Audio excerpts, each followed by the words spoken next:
Ketika saya memiliki pikiran Tuhan, apakah saya ingin menjadi seperti Kristus dalam segala hal? Jika lahir dari Tuhan, saya memiliki kekuatan untuk mengatasi semua yang bukan dari Tuhan, dan untuk berjalan menurut Tuhan.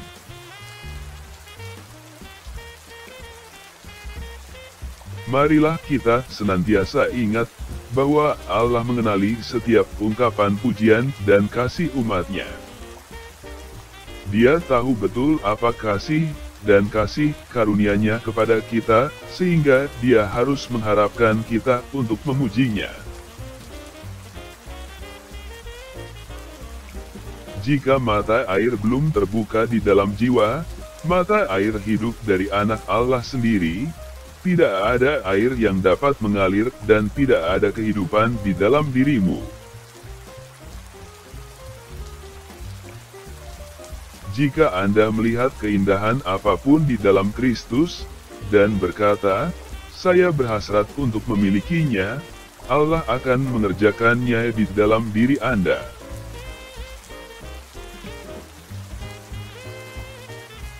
Jika kehidupan Kristus mengalir melalui kita, air dari batu itu memutar roda, sewaktu ia mengalir ke dalam hati, itu akan memenuhi kita dengan sukacita, dan jika demikian, kita tidak dapat menahannya, itu harus mengalir keluar. Sebagai orang percaya, kita terputus dari semua pemikiran tentang masa depan, dari membuat rencana sehubungan dengan dunia ini. Saya tidak akan siap bagi Kristus untuk datang jika saya menetap di Sodom dan mencoba untuk menumpuk sampahnya. Apapun tugas yang Tuhan maksudkan untuk kita lakukan, masing-masing hendaknya ditemukan pada saat Dia datang. Ketika orang gagal, kita cenderung mencari kesalahan pada mereka, tetapi jika Anda melihat lebih dekat, Anda akan menemukan bahwa Tuhan memiliki beberapa kebenaran khusus untuk mereka pelajari, di mana kesulitan mereka adalah untuk mengajar mereka. Segera kita akan berada di atas sana bersama Kristus. Allah tidak bermaksud kita untuk bahagia tanpa Dia, tetapi Tuhan pertama-tama ingin kita menjadi saksi bagi-Nya di sini, untuk memberikan cahaya sebanyak yang kita bisa.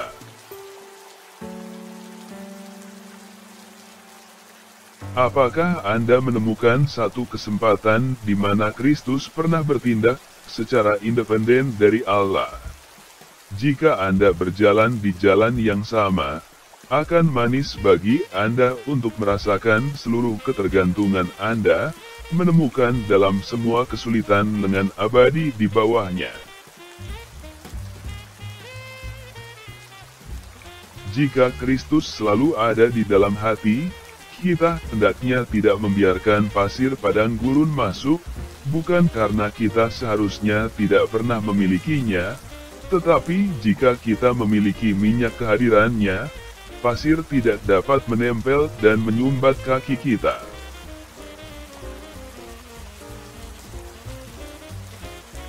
Dapatkah saya menghubungkan semua duka cita di padang belantara dengan kemuliaan Kristus? Sudahkah saya memasang spanduk saya, bagi saya untuk hidup adalah Kristus? Apakah saya mengabdikan diri saya dan semua yang saya miliki untuk kemuliaan Kristus, mengubah segalanya menjadi kesempatan untuk meningkatkan Dia?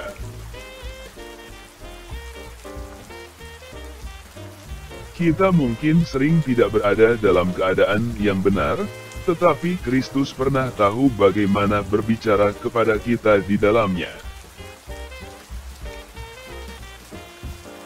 Apakah saya berjalan sebagai manusia surgawi jalan saya, percakapan saya, cara dan percakapan seorang pria yang Kristus telah membungkuk untuk dibasuh dalam darahnya?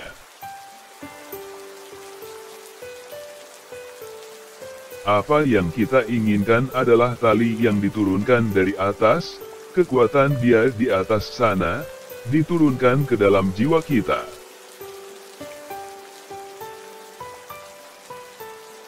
Jika Anda dan saya telah mengambil tempat memiliki Kristus sebagai Tuhan, kita pasti akan mengalami sedikit penderitaan. Jika Dia adalah Tuhan atas saya harus melakukan segalanya untuk menyenangkan Dia, dan saya pasti akan mengecewakan teman-teman. Saya harus melepaskan hal ini dan tidak melakukan yang lain, apapun harganya, jika Dia adalah guru.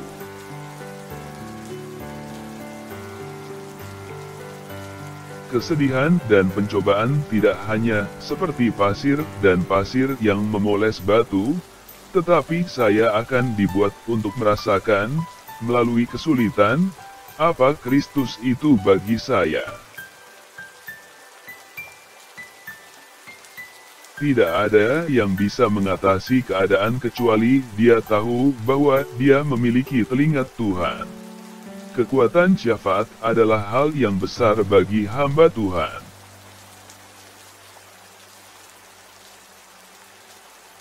Aneh bahwa saya tidak pernah melihat ke atas, jika saya berharap untuk melihat pintu surga terbuka, dan Dia yang saya cintai keluar.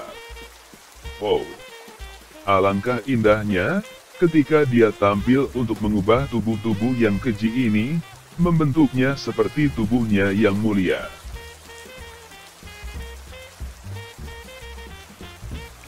Ketika saya berkata, Allah adalah kasih, apa yang saya maksud dengannya? Mengapa demikian? Bahwa Allah mengutus Putra Tunggalnya agar kita dapat memiliki hidup di dalam Dia. Kita masih membawa tentang sifat lama, tetapi diberkatilah Allah. Seringkali setan telah menangkap saya, dia tidak pernah menghancurkan saya, ada pendamaian, saya berada di dalam, terlindung oleh darah, dan diampuni. Kesegaran hati di dalam Kristus selalu sama. Anda dan saya menjadi sangat lelah dalam pengalaman kami di padang gurun, tetapi hati Kristus tidak pernah lelah, hati Kristus tetap segar pada mempelai wanita, seperti ketika Allah memilih kita di dalam Dia sebelum dunia dijadikan.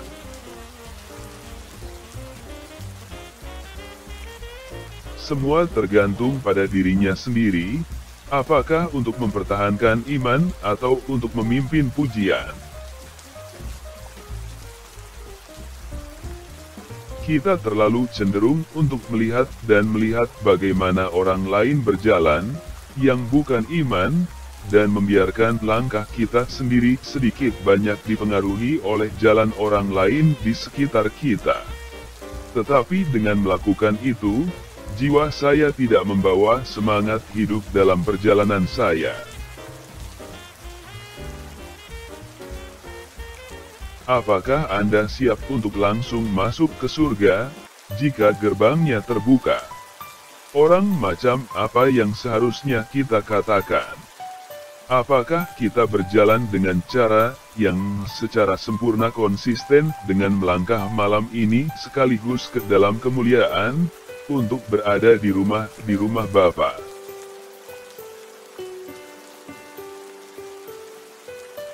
Dimanapun daging muncul, ada sesuatu yang setan dapat sentuh, dan kecuali kita menilai diri kita sendiri, dapat berubah menjadi kesedihan hati dalam diri kita dan menghina Tuhan.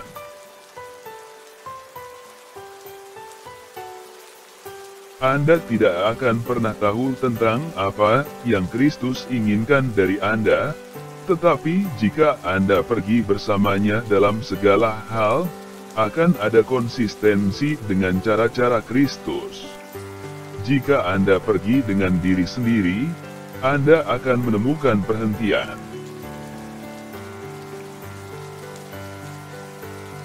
Umat Allah mungkin harus mencicipi sedikit air sungai kematian yang gelap, tetapi Kristus pergi ke bagian paling bawahnya, dan bangkit kembali, dan hidup untuk selama-lamanya.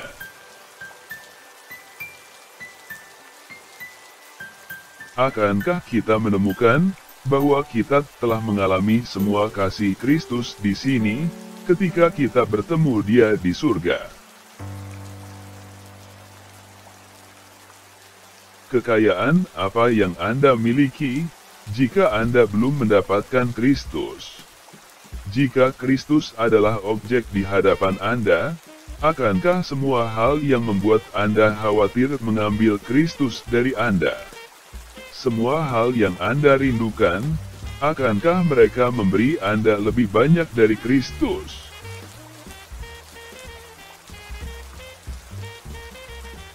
Pertanyaan tentang berbicara kepada jiwa-jiwa adalah pertanyaan tentang kasih pribadi kepada Tuhan Yesus Kristus. Jangan katakan Anda tidak memiliki hadiah untuk itu. Apakah Anda mengasihi Kristus? Jika demikian, Anda tidak akan pernah kehilangan kesempatan untuk mengucapkan sepatah kata pun baginya. Ketika semua tersenyum kepada Anda mungkin berpikir tidak perlu membicarakan hal seperti pemisahan dari kasih Kristus, tetapi jika penganiayaan akan datang, dan Anda harus dituntun ke dalam api, Anda akan merasa bahwa kasih Kristus itu adalah hal yang sangat berharga. Apakah Anda menginginkan kenyamanan?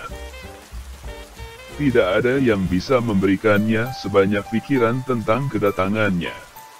Mungkin ada duka cita di malam hari, tetapi sukacita cukup kepenuhan sukacita di pagi itu ketika kita akan melihat Dia sebagaimana Dia adanya, kepenuhan sukacita dalam menjadi seperti Dia, dan bersamanya untuk selama-lamanya.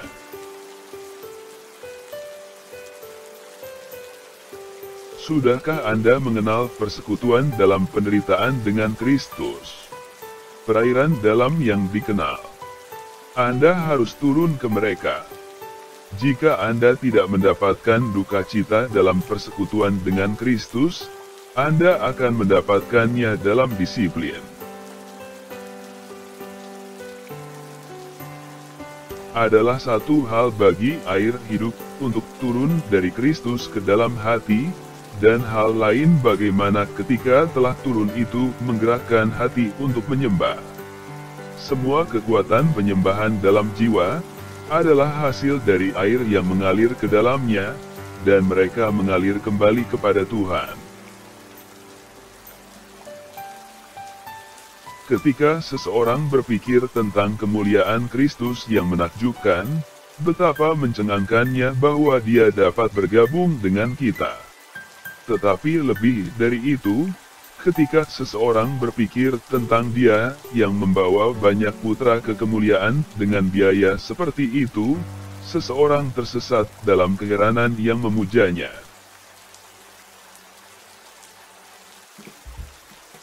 Dia tahu di mana setiap tumpukan kecil debu yang terpisah berada, debu seorang Petrus dan Paulus semua yang akan dibangkitkan dalam sekejap, dan membuat tubuh-tubuh yang mulia seperti miliknya sendiri.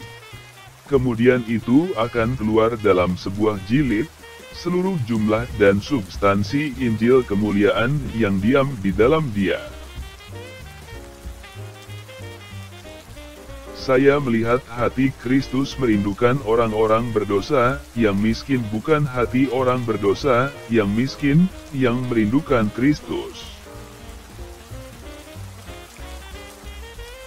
Apakah damai sejahtera Allah di dalam jiwa terganggu oleh hal-hal di bawah sini? Tidak, tidak pernah. Jika air pecah dalam arus badai terhadap batu, batu itu tidak tergerak, hanya air yang terganggu.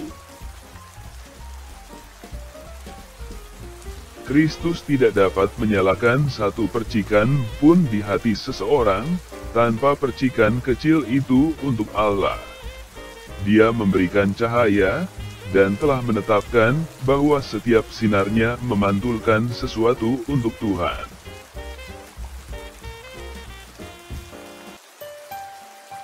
Allah telah menempatkan kita di dalam Anak-Nya, menyembunyikan kita di dalam Dia.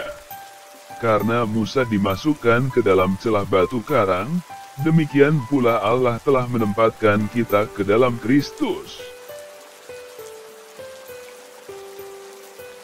Jika Tuhan di surga sibuk dengan kita, berapa banyak pikiran yang tidak seharusnya kita miliki tentang Tuhan itu. Hanya dengan sibuk dengan Allah dan dengan Kristus kita dapat menjadi tidak duniawi. Jika Anda dan saya ingin bertemu Kristus dengan sukacita ketika Dia datang, kita harus memastikan bahwa hati nurani kita sesuai dengan sasaran dengan Dia di mana Dia berada di hadirat Allah, mampu berada dalam identifikasi dengannya di atas sana dalam terang. Jika tidak, Anda tidak akan dapat bertemu wajahnya dengan sukacita. Ketika Dia memisahkan siapapun dengan dirinya sendiri, Dia menanam darah Kristus tepat di belakang mereka. Adalah hal yang aneh bahwa prinsip-prinsip pertama agama begitu dilupakan pada hari-hari ini. Apakah Anda tahu apa yang Anda maksudkan ketika Anda mengatakan bahwa Anda adalah seorang Kristen? Adalah bahwa Anda sama tidak bersalahnya dalam pandangan Allah seperti Kristus sendiri. Kita tidak akan tahu apa-apa tentang keindahan jalan sampai kita membandingkan perjalanan kita dengan jalan Kristus di bumi.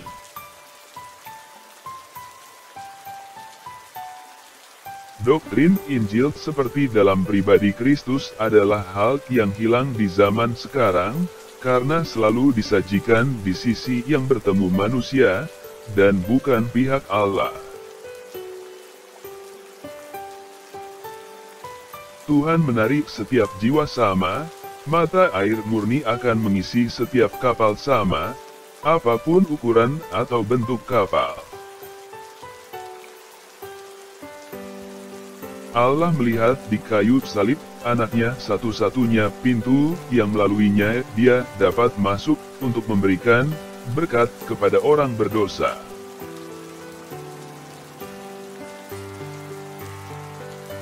Kemarin Kristus adalah pencapaian penebusan, hari esok ini adalah memiliki gerejanya dengan dirinya sendiri dalam kemuliaan. Tetapi Dia adalah Kristus yang hidup untuk hari ini. Iman adalah hal individu, itu adalah Allah dan diriku sendiri. Jika Tuhan telah berbicara kepada saya telah menerima firman, dan melakukannya, saya harus melakukannya. Apakah manusia menanggung atau bersabar? Orang yang menerima firman harus menyerahkan dirinya kepada Tuhan. Salib itu telah memisahkan saya dari dunia yang menyalibkan Tuhan saya, sama seperti jika tubuhnya sekarang berada di kayu salib, dirusak dan dilukai oleh dunia. Dagingnya harus dipatahkan. Tuhan dapat menggunakan kita saat itu, bukan sementara itu tidak terputus.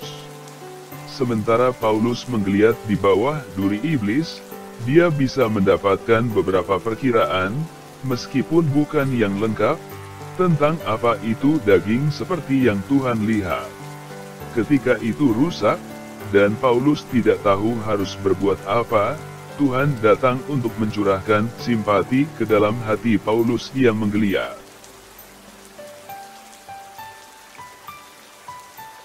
Jika saya dapat mengatakan bahwa saya adalah orang yang lebih baik daripada ketika saya memulai hidup di dalam Kristus, Itu hanya karena saya melihat lebih banyak keji saya sendiri sekarang daripada yang saya lakukan bertahun-tahun yang lalu. Jika diberkati, harap berkenan menjadi berkat dengan subscribe, like dan bagikan kepada yang lain.